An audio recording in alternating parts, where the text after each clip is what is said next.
What's the deal, YouTube family? It's your boy Ani Sims, aka Mr. Make sure you guys hit that like, comment, and subscribe button. Look, today, man, we got No Jumper, Tariq Nasheed interview, and he's talking about basically why people from the inner city, blacks and Hispanics are moving more towards voting for Trump or supporting Trump over Biden, which I've been seeing it as well. And I'm not going to get into my own personal politics, you get what I'm saying? But it's definitely been a shift.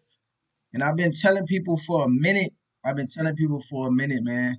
But let's see what Tariq Nasheed says, and we're gonna dive into it. And let me know in the comments below what you guys think about that. Is it false? Is it just hype?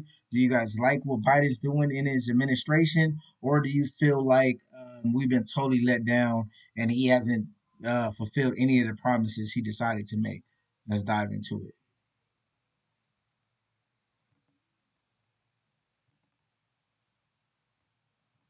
Even within my circle of hosts on here, I've noticed the mood on Trump softening a lot over the past couple years. And even when you read the polling, Mexican people are moving towards Trump. I feel like the black audience he's really grown on them. What do you make of that? I can understand why, because this administration, the Biden administration, they're horrible, especially with black people. They're trash. Right. And I told people not to vote for the Biden administration. Biden tooted his ass up to black society, didn't do anything, and they were proud to not do anything for black society. But they ran on Trump is the boogeyman. You got to vote for me because Trump is going to get you. He's a big old. And that's all I remember hearing. It just like, no. Like, you got to be able to have your own mind and your own opinion on certain stuff, especially politics. If you're talking about politics, money, finances, the way, because I'm an American patriot, and that's what it is. So you got to take stuff like that serious. It can't just be, oh, I'm gonna vote Democrat because like, no, what's the policies that they're planning on putting in place? Do you believe this person? All of that. Be a thinking man and just don't go for whatever the trend is. We live in a trend society, so whatever the trend is, boom, boom, boom, we gonna sign that dotted line. That's what it seems like, bro. We can't be like that. We will get nowhere if we're like that, bro. Especially looking at the eyes of other countries and stuff like that, man. That's out. So let's get back into this interview. Go racist. All right, if he's racist, fine.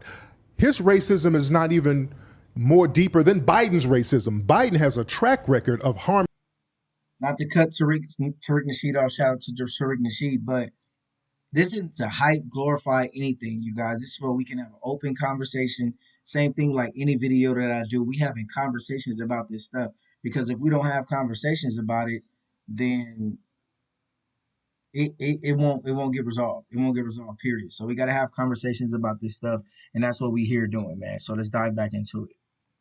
Harming black people with his policies, the crime bills, the multiple crime bills. Kamala Harris, the stuff she did out here to black people in California was horrible. And I always point out, they try to make Trump the boogeyman. Trump didn't put any policies together that harm black people. I'm not even a fan of Trump. But Trump did not put a policy out there that specifically harmed black people. So they're not going to use the boogeyman tactic with Trump.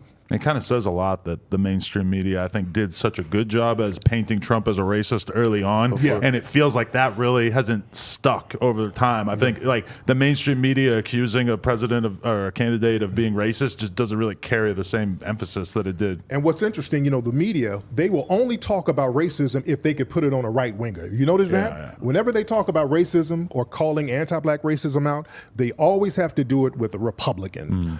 You had people like Ed Buck, who had dead black men coming out of his house multiple times. The white media never referred to him as a racist. Big time political donor. Right, big time Democrat donor.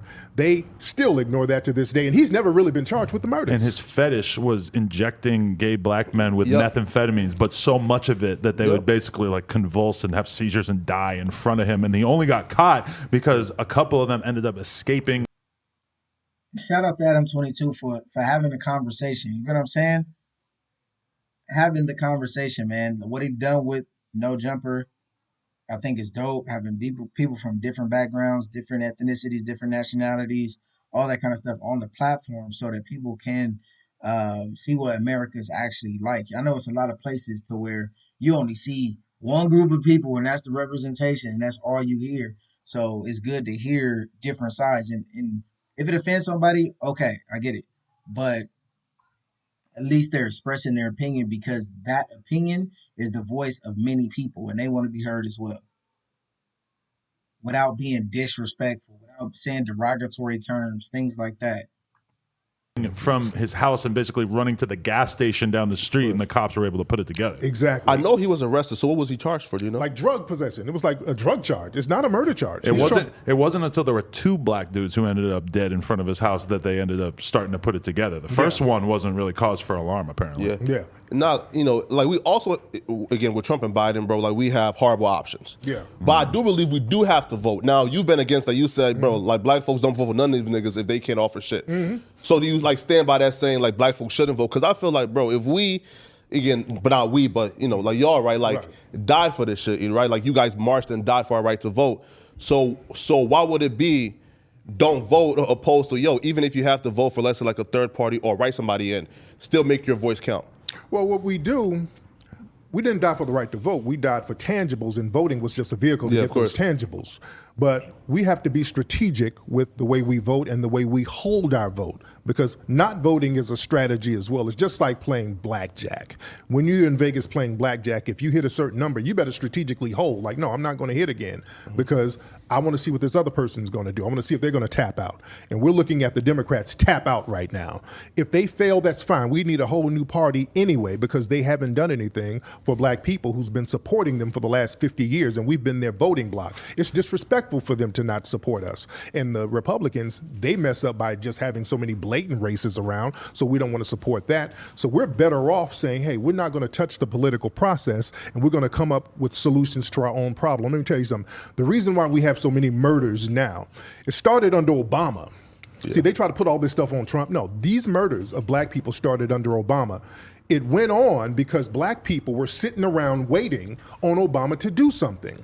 We were waiting on him to do something about Trayvon Martin. We're waiting on him to do something about Mike Brown. We were like, hey, we're going to hold off, but we got a black president. We know he's going to do something. Well, it's his second term. Give him time. He going to really show out on that second term. We kept making these bullshit excuses for Obama. He never did anything, so we understood that we had to go out in the streets and make it happen. That's why with the George Floyd thing.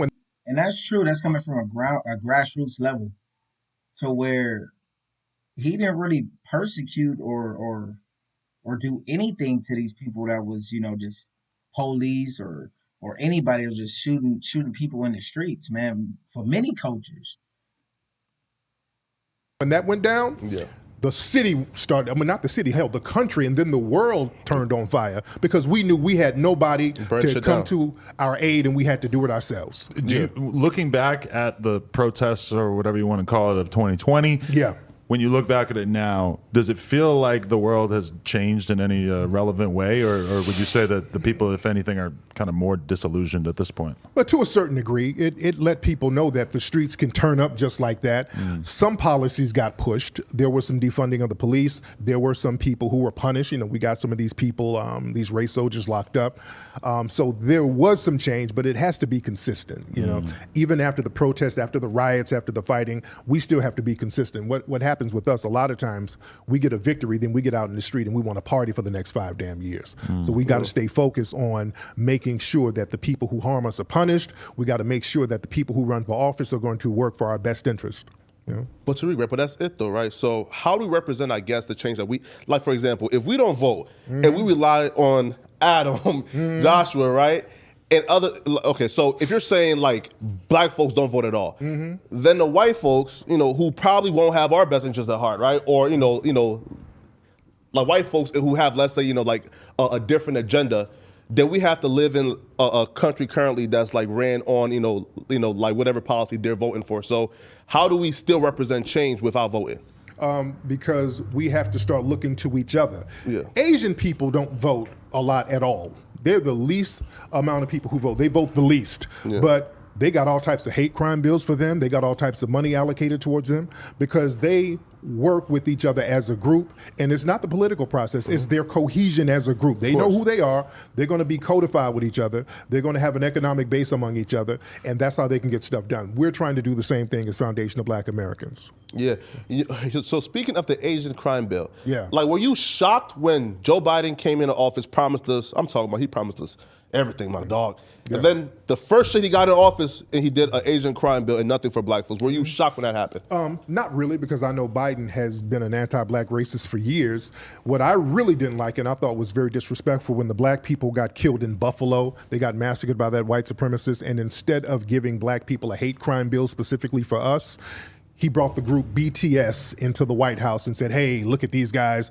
Oh, man, we're going to give a hate crime bill for Asians. That was very disrespectful to us. That's why we're going to go to Washington, D.C. this October, and we're going to be rallying for reparations, and we're going to be rallying for an anti-black hate crime bill, and we're going to be rallying for punishment for these white supremacist groups that they allow in law enforcement. They know good and well that you have card-carrying white militia groups all in law enforcement. Out here in Los Angeles, people are testifying that they're part of these white supremacist groups within the sheriff's department. This is like an open secret that nobody does anything about. So we are going to have to make noise about it since our politicians are not doing it. This is why I say we have to start doing things on a grassroots level ourselves.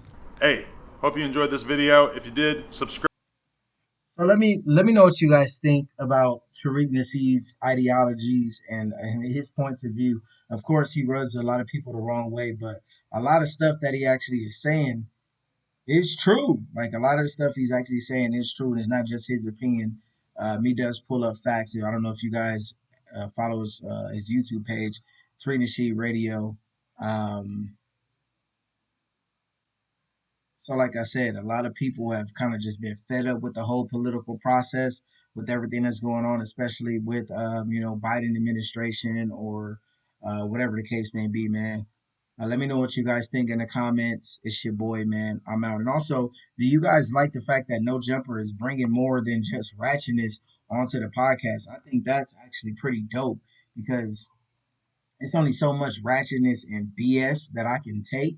We need actual conversations that's going to benefit the entire spectrum of things, man. Till next time, make sure you guys hit that like, comment, and subscribe button. I'm out.